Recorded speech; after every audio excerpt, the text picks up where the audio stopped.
네, 오늘 상당히 특별한 시간입니다. 오늘 미래에셋 투자와 연금센터 대표님께서 오늘 출연을 하셨습니다. 요즘에 아주 재밌는 책을 한 권 쓰셨습니다. 데모테크가 온다라는 책을 쓰셨는데요. 오늘 이 자리에서 미래의 부는 어디로 몰릴지 말씀해 주신다고 합니다. 네, 안녕하십니까 대표님. 예, 안녕하십니까. 네. 자, 김경록 대표님이십니다. 예. 과거에는 그러면 미래에셋 자산운용에 혹시 계셨어요? 예, 그렇습니다. 그러면 이제 운용을 하셨습니까? 예, 예. 그러셨군요. 자, 그러면은 이제 미래에 대한 책을 쓰셨는데 그 제목이 데모테크입니다. 네. 데모테크 이렇게 감이 딱 오진 않는데요. 예, 데모테크 어떤 뜻입니까? 예, 제가 이제 만들어낸 말인데요. 네. 데모는 데모그래피입니다. 데모그래피라는 것은 인구 구조라고 보시면 될 것 같고요. 테크는 잘 아시는 테크놀로지이거든요. 그래서 이제 데모그래피라 그러면은 이제 인구 구조와 테크놀로지라는 거대한 두 개의 메가 트렌드가 만나서 만들어낼 세상을 이야기하는데요. 여기서 인구 구조 변화라 하면은 고령화라고 보시면 될 것 같습니다. 그래서 앞으로 아마 이 세계는 이 두 메가 트렌드가 지배하게 될 텐데요. 그러니까 인구 구조 변화로 대변되는 고령화하고 테크놀로지인데요. 아마 제 판단에는 이미 이 특이점을 넘어선 것 같습니다. 그래서 향후에는 이 두 변화, 이 메가 트렌드의 영향을 아마 피부로 확실하게 느끼시지 않을까 그렇게 생각이 됩니다. 알겠습니다. 앞으로 데모그래피, 인구 그리고 기술, 테크놀로지가 만나서 데모테크라는 말씀을 만드셨는데 데모테크에는 또 6대 대장이 있다고 합니다. 6대 섹터라고 정리를 하셨는데요. 그 분야들 하나씩 보겠습니다. 일단은 6대 섹터 어떤 분야들입니까? 예, 이제 많이 들어보셨을 텐데요. 이제 바이오라는 쪽 하나 있고요. 그다음에 디지털 헬스케어. 우리가 뭐 심전도 측정한다든지 뭐 앱이라든지 웨어러블 기기들요. 그다음에 이제 뷰티 산업이 있겠죠. 그다음에 이제 게임하고 가상현실로 대변되는 메타버스가 있고요. 그다음에 로보틱스 분야가 있고 이제 클라우드 컴퓨팅이 있습니다. 사실은 이게 이제 4차 산업혁명에 여러분들이 많이 들어보신 섹터인데요. 앞으로 이제 고령화가 진전되면서 사람들이 이 섹터 부분이 시니어들은 별로 관심이 없는 섹터라고 생각을 하고 있습니다. 하지만 이 섹터들이 어떻게 보면은 시니어들이 우리 베이비 부모들이 이제 고령화가 되면서 이 섹터에 일종의 한 번 더 추진력을 줄 수 있는 그런 영향을 줄 것 같습니다. 그래서 이 섹터는 여전히 고령화란 물결을 타고 유망한 섹터가 되지 않을까 그렇게 판단이 됩니다.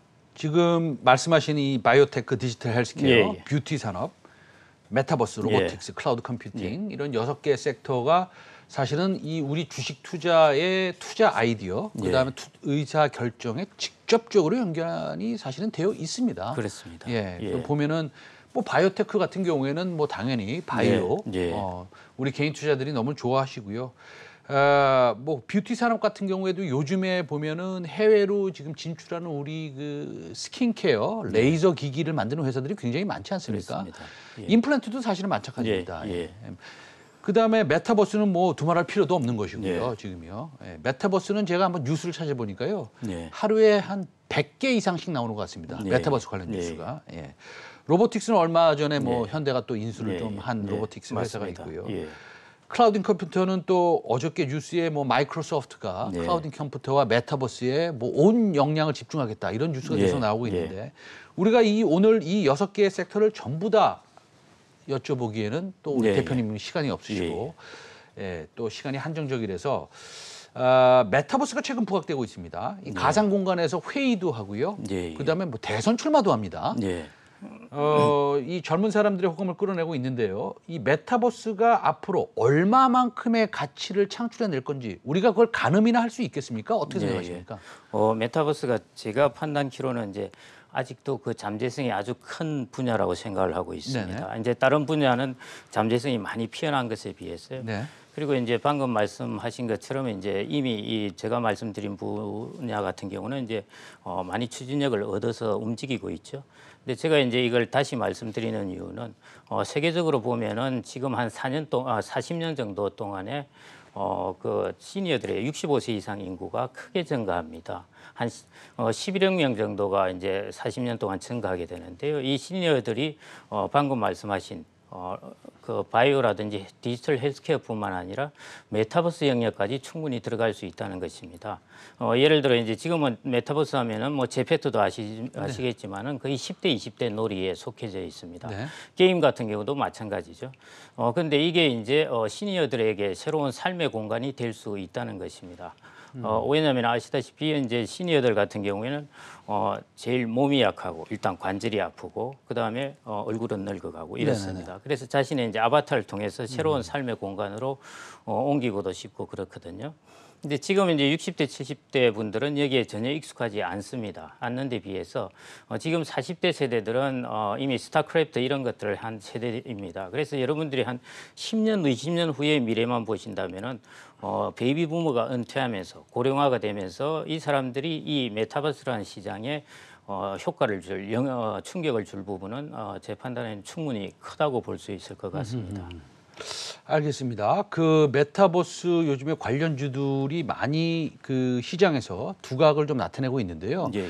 실질적으로 보면은 뭐 정말로 이 회사가 메타버스와 관련이 있느냐 그런 회사들도 좀 꽤 있어 보입니다. 그런데 역시 메타버스 하면 적어도 지금 이 순간에는 미래에는 이런 게임들이 많이 생길 수 있겠죠. 제페토 아니겠습니까? 그 네이버의 제페토인데 이 메타버스 대표 기업 제페토 그러니까 네이버 제트가 이제 회사인데 회사명은 그 네이버 제트가 지금 운영하고 있는 제페토의 성장성은 어느 정도로 보십니까? 저는 뭐 그 가상현실이나 이 메타버스는 성장성이 아주 크다고 보고 있고요.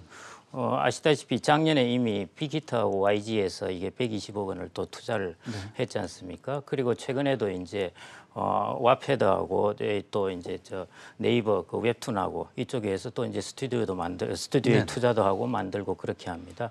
그것은 이제 이 제페토를 통해서 이 가상 공간에서 그 컨텐츠를 확실하게 공급하겠다는 것이거든요. 그게 이제 네이버에서 보기에 이 시장의 세상의 메가 트렌드가 어디로 흘러갈 것인가 거기에 대한 것을 확실히 그 방향성을 이제 보여주고 있는 것 같고요. 그런 의미에서 이제 뭐 저는 이게 시작이 아닐까 그렇게 생각이 됩니다. 특히 메타버스라든지 이런 쪽은 우리가 저 레디 플레이어 원이라는 그 영화도 있었는데요. 그게 이제 메타버스나 가상화폐가 앞으로 어떻게 쓰일까 하는 것의 미래를 보여준 모습이었거든요. 그렇게 본다면은 저는 이 부분의 성장성이나 이런 것은 시작이라고 보여지고요. 방금 말씀하셨듯이 이제 많은 기업들이 나와서 내가 메타버스라고 그렇게 이야기를 합니다. 미국도 마찬가지였는데 자동차 산업이 처음 나올 때는 수백 곳의 자동차 산업이 나왔다가 나중에 포드, GM, 크라이슬러로 이제 세계로 압축이 되게 되거든요. 마찬가지일 겁니다. 이 메타버스 중에 이제 크게 이익을 내는 것도 있고 또 다시 이제 사라지는 기업도 있고 하기 때문에 이게 바이오가 또 이렇거든요. 그래서 여기 투자하실 때 이제 제일 유의하셔야 될 게 어느 한 종목을 잘 나간다고 이 종목을 몇 개 사는 것보다 메타버스에 관련된 것들, 그 테마 관련된 것들을 이렇게 같이 사시는 그런 방식으로 투자하시는 게 아마 좋지 않을까 그렇게 생각이 됩니다. 그런데 우리 그 대표님께서 일단은 요즘에 주식 시장이라는 것이 뭐 관계없이 움직이는 것들이 너무 많거든요. 그래서 이제 지금 말씀하셨는데 사실은 네이버의 자회사인 네이버 제트가 운영하는 제페토가 있습니다. 그래서 지금 제페토에서 말씀드리고 하셨고, 근데 거기 들어가면은 이제 자기 아바타가 다 있습니다. 그렇죠? 아시죠? 이제 아바타가 몇 명이 있냐? 만약에 회원이 지금 2억 명이니까 그렇습니다. 아바타가 2억 개가 있는 거죠. 어떻게 보면요. 자기 이제 만들었다고 한다면. 그런데 그 안면 인식 기술하고 전신 인식 기술이 굉장히 중요하지 않겠습니까? 그래서 이런 안면 인식 기술, 자기의 아바타가 안면 인식 기술을 이용해서 물건도 사고 그다음에 얼굴 표정도 이제 뭐 나타내고 하는 이런 기술. 이 기술에 대해서는 어떻게 생각하십니까? 그 기술은 지금 이미 상당 부분에 이제 그 실제와 구분할 수 없을 정도로 와 있다고 이제 판단을 하고 있고요. 여러분들이 언신이라는 이런 회사가 만드는 이제 3D 이렇게 그 그래픽을 보면은 사실은 그 현실하고 구분하기 힘들 정도로 변화되어 있습니다. 제페토 같은 경우도 이제 저렇게 디스플레이를 보여줄 따름이지 저걸 더 자세하게 하면은 더욱더 실제처럼 만들어갈 수가 있습니다. 그다음 아시다시피 저런 가상현실에서 이제 물건을 많이 사지 않습니까? 그렇죠. 나중에 저기서 이제 뭐 우리가 루이비통이라든지 이런 것도 이제 제휴해서 거기를 통해서 또 물건을 팔게 될 겁니다. 그러니까 지금 이제 플랫폼 기업들이 이커머스를 통해서 물건을 또 팔고 있는데요. 가상현실 공간에서는 또 이 공간에서 이제 또 완전히 가상 물건을 팔게 될 것이거든요. 그래서 저는 이 시장이 그런 면에서 이제 시작이 아닐까. 그리고 그 성장이나 잠재성은 지금부터 어떤 것들을 우리가 인간의 아이디어로 만들어가느냐 이게 달려 있을 것 같고요. 가상 공간이 예를 들어 샌프란시스코나 안 그러면 이 산타바바라 같은 아주 경치 좋은 곳에 부동산 가상 공간을 만들어 놓고 그 부동산을 또 그걸 팔기도 할 정도로까지 되어가고 있습니다. 그래서 이 영역은 지금 제 판단으로는 가장 아직은 초보 단계가 아닌가 그렇게 생각이 됩니다. 알겠습니다. 네. 그래서 제페토와 관련된 그 기술을 제공하는 종목들에 대해서 우리가 조금 공부할 좀 필요가 있겠네요. 예, 그렇죠? 예. 예. 알겠습니다. 자, 다음 그 섹터로 한번 넘어가 보겠습니다. 코로나가 이제 전 세계를 휩쓸고 지나갔고 아직도 조금 많이 남아 있는 편인데 예. 그 바이오 헬스케어 참 투자하기 어렵습니다. 예. 예. 뭐 알아야지 투자를 하죠. 그렇죠? 예. 뭐 저희가 뭐 대학원을 생물학과를 나온 것도 아니고 예. 정말로 리포트를 갖다가 제가 농담 아니고 예. 수천 페이지를 읽어봐도 100% 이해하기가 어려운 게 예. 바이오긴 합니다. 어떤 관점으로 투자를 하면 좋겠습니까? 텔라닥을 한번 예를 들어드리겠는데 네. 그거는 이제 바이오는 아니고 디지털 헬스케어에 네. 속하는 겁니다. 원격 진료이니까요. 그게 이제 2월 피크를 해서 한 절반까지 떨어졌다가 50% 정도 떨어졌다가 다시 이제 오르고 있거든요. 그게 이제 그 뭐 여러 이유가 있겠죠. 이제 백신이 된 것도 있고 그다음에 이제 아마존이 거기 진출한 것도 있죠. 그러니까 사람들이 다 물어보면 그렇게 이야기합니다. 원격 진료는 앞으로 잘 나갈 것이다. 그다음에 중국 시장에서 특히 원격 진료는 적극적으로 추진할 것이다. 이런 생각은 다 같이 가지고 있습니다. 그럼 그 시장이 이제 잘 될 것이라는 뜻이거든요. 시장이 잘 되면은 반드시 거기 경쟁하는 업체가 뛰어들기 마련입니다. 그게 이제 이번 케이스에 본 텔라닥 같은 케이스인데요. 바이오도 마찬가지입니다. 특히 바이오 같은 경우에는 이제 투자되는 비용이 아주 많기 때문에 그게 성공하느냐 실패하느냐에 따라서 변동성이 큰 것은 뭐 여러분들도 다 잘 아실 것 같고요. 그래서 저는 이전부터 이제 좀 계속 주장을 해왔던 것이 바이오나 헬스케어나 이런 기업들은 이렇게 묶음으로 사실은 그걸 이제 좀 추천해 드리고 싶습니다. 어느 한 종목을 선택한다는 것은 정말 모릅니다. 어떻게 갈지 정말 모르는 것이고요. 단기적으로 뭐 하루나 일주일을 두고 매매하시는 거는 괜찮으실 수 있는데 그게 예를 들어 3년, 5년을 두고 내가 이 기업을 지분을 가져보겠다 할 때는 그 불확실성이 커지게 됩니다. 그러니까 우리가 그 종목을 모아둔 게 이제 ETF라고 할 수 있는데요. 이제 상장 거래 펀드, 상장 지수 펀드라고 하는데 예를 들어 바이오 펀드라든지 바이오 테마의 펀드라든지 디지털 헬스케어의 이제 그 펀드라든지 ETF라든지 이런 식으로 해서 사시는 게 조금 여러분들이 조금 답답하게 보이실 수 있는데 결국 길게 보면은 이 부분이 아마 효율성도 높고 효과도 좋고 투자 성과도 좋지 않을까 저는 그렇게 보고 있습니다. 알겠습니다. 자, 마지막 질문 드리겠습니다. 이제 우리가 바이오에 대해서 좀 얘기했고요. 예. 메타버스에 예. 대해서 말씀 나눴습니다. 이제 뷰티 산업. 예. 네, 자기를 꾸미는 거. 예. 이 뷰티 산업 앞으로 어떻게 성장해 나갈까요? 뷰티 산업은 이제 제가 이 부분에서는 이 섹터에서 조금 이제 예를 들어 메타버스라든지 이런 거는 전체가 시장이 커집니다. 네네. 그러니까 파이가 커지는 것이죠. 네네.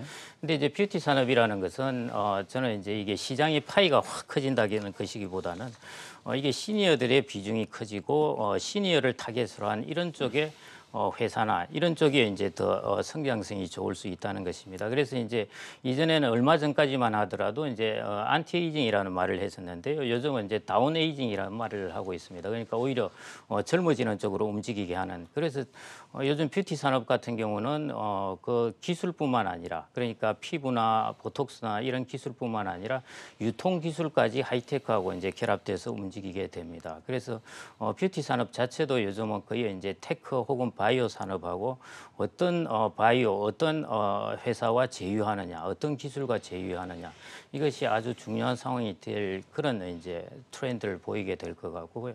그래서 이제 시니어들을 잘 타겟으로 하는 것. 중국에 앞으로 시니어들이 많이 생겨나게 되거든요. 그래서 아마 중국의 뷰티 산업도 젊은 사람들도 타겟을 하지만은 시니어층을 어떻게 타겟을 하느냐. 거기에 얼마나 좋은 제품을 내느냐 하는 것이 뷰티 산업의 성과를 좌지우지하는데 상당히 중요한 요인이 될 거라고 보고 있습니다. 알겠습니다. 나중에는 대표님 뭐 약이나 크림 예. 같은 거 발라서 예. 아까 지금 다운에이징이라고 하셨잖아요. 예. 그 단어 굉장히 마음에 듭니다. 예. 그래서 약 하나 먹으면 10살 어려지는 예. 뭐 이런 세대가 좀 왔으면 좋겠습니다. 예, 아마 올 것 같습니다. 예. 네, 감사합니다. 지금까지 김경록 미래에셋 투자와 연금센터 대표님과 오늘 말씀 잘 들었습니다. 감사합니다. 예, 네. 감사합니다.